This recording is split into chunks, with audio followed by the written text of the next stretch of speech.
La mañanera de Ángel correspondiente al lunes de la semana que hoy comienza, lunes 26 de octubre del año 2020. Voy a comentar con usted algo que muy posiblemente para los jóvenes que me ven y escuchan, esto que voy a decir puede parecer algo quizá de otro planeta. Las personas que como yo hemos rebasado con creces los 60, 65 años, esto va a recordarles una etapa que se niega a desaparecer, aun cuando algunos ingenuos como yo pensamos o pensábamos que eso ya había desaparecido.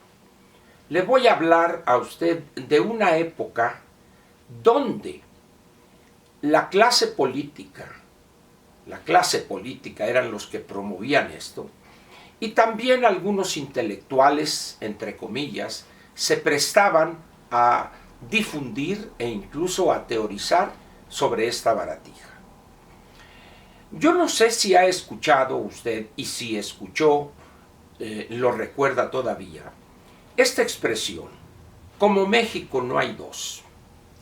Y como México no hay dos para acá, y como México no hay dos para allá, y la mexicanidad, la unicidad mexicana, nosotros tenemos nuestra propia vía, los esquemas analíticos o teóricos para explicarse situaciones en otros países no aplican en México porque México es diferente. Una cantidad de tonterías relacionadas con esa disque unicidad eran producto de haber vivido durante decenios alejados del resto del mundo. No solo estábamos aislados desde el punto de vista estructural de la economía, sino que además teorizábamos para justificar que los que estábamos bien éramos nosotros y el resto del mundo estaba equivocado. Durante no pocos decenios mantuvimos esa ficción que más que ficción era una completa estupidez. Aquella baratija perversa que completó o que le dio forma a Lázaro Cárdenas brillaba, en todo su apogeo estaba.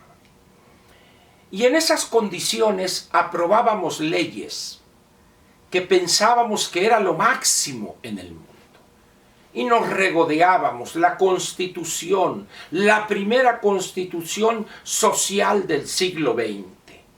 Un amasijo amorfo donde tenía prácticamente puros buenos deseos en vez de planteamientos que condujeran el desarrollo a una etapa superior. Eso nos gustaba. Nos enseñaban desde muy chamacos que eso era México, diferente, único.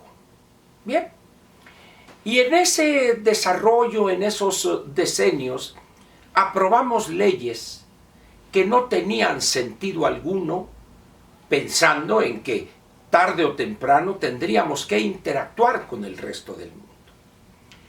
Uno de esos absurdos es el que se refiere a lo que hemos dado en calificar monumentos históricos. Entre ellos aparecen joyas como el penacho de Moctezuma, que ya ahora se dice que no era penacho, códices, etcétera, etcétera. Y esa ley, vigente todavía, establece que cuando un bien cultural ingresa a México y está dentro de esa catalogación que hemos hecho de monumentos históricos, el gobernante o la autoridad correspondiente, por ningún motivo, so pena de caer en una situación de violación de la ley, podría regresarlo a quien nos lo había prestado.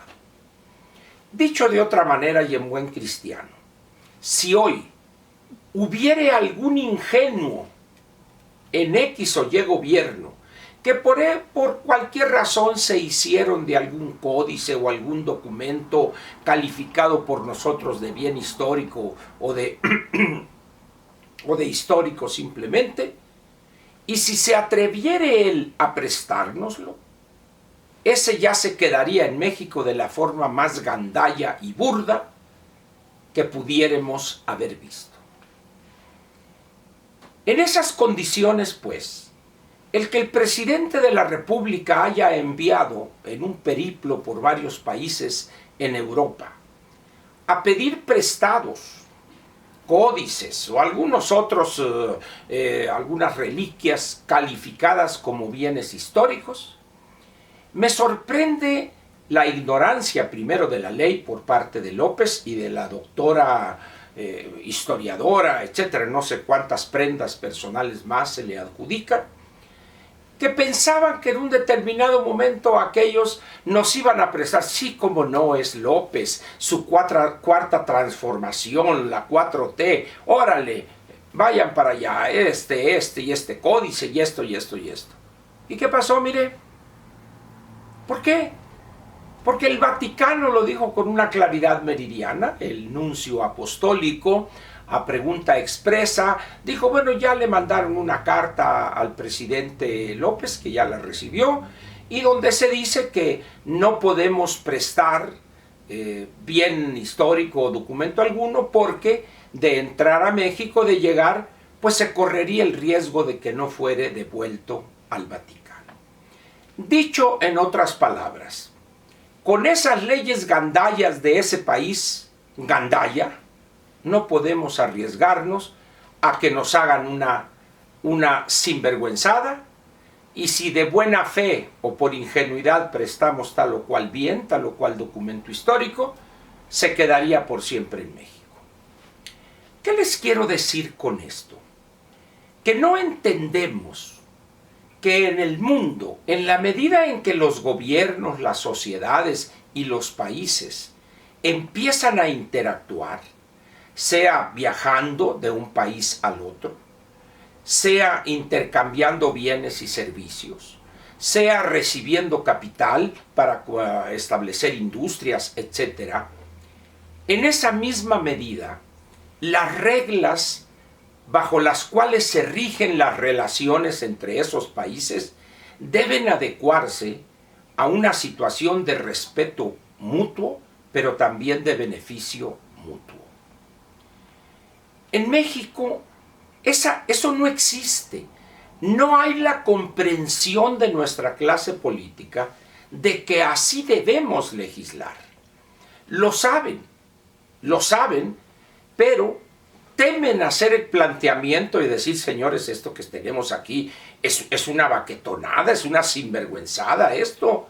Vamos a actualizar esa ley, vamos a redactar algo que responda a las relaciones de respeto actual de los países y a una situación donde se da la interdependencia y se da el respeto también entre los países.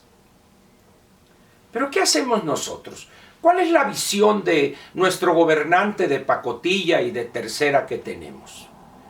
En vez de entender eso, en vez de ver las cosas con una óptica de actualidad y futuro, se refugia en el antepasado. Vamos a juntar esto y va a ir mi esposa y les vamos a dar cartas para que nos presten eso. Y como ya dije, ¿cuál fue la respuesta? Tengan su préstamo. Lógico. En primer lugar, los gobernantes actuales y ese pueblo actual, esa sociedad actual, no fueron los responsables de lo que sucedió hace 400, 500 o más años. ¿O vamos a acusar acaso a los franceses de hoy de que ellos se robaron el obelisco de Egipto? No. Y eso es que fue hace poco más quizá de 200 años. Y vamos a señalar a un pueblo actual como el español, a una sociedad como la española, que además ha desarrollado avances tecnológicos importantes al grado tal de que México es un beneficiario de eso en la cuestión energética. España, que en los años de la conquista no existía España, era el reino de Castilla, de donde que apoyaron la expedición o el viaje o la aventura, como guste usted, de Cristóbal Colón. Pero nosotros eso lo hacemos a un lado, y todavía el presidente, en un acto absurdo, cuando dice, no, yo debo vigilar nomás los negocios públicos, a mí no me paga Repsol.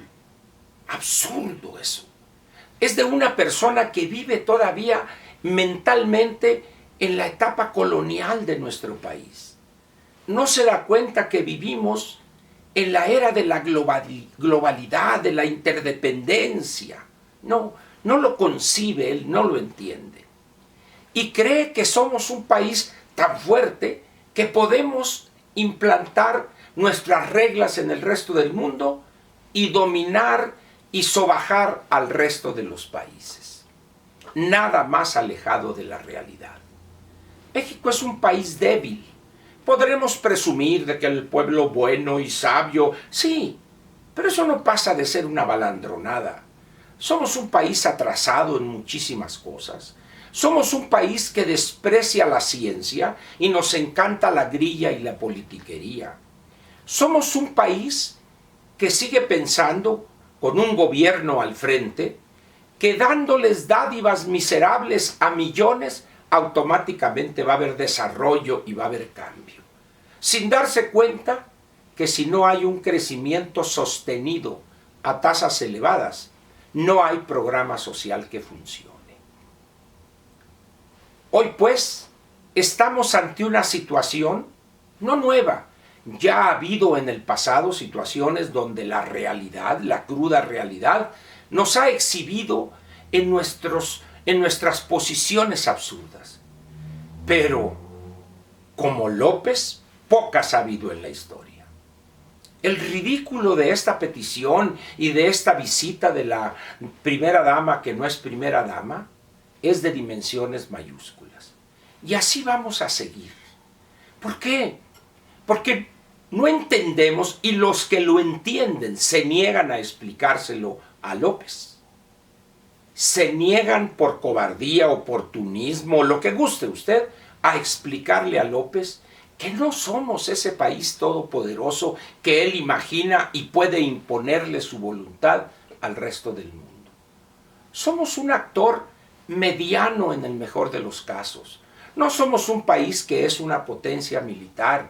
Somos un país que estructuralmente tenemos un gran atraso en cuestión económica, no se diga en cuestión educativa, y llegó un gobierno hoy que lo que más odia y rechaza es la ciencia, el conocimiento, la investigación científica.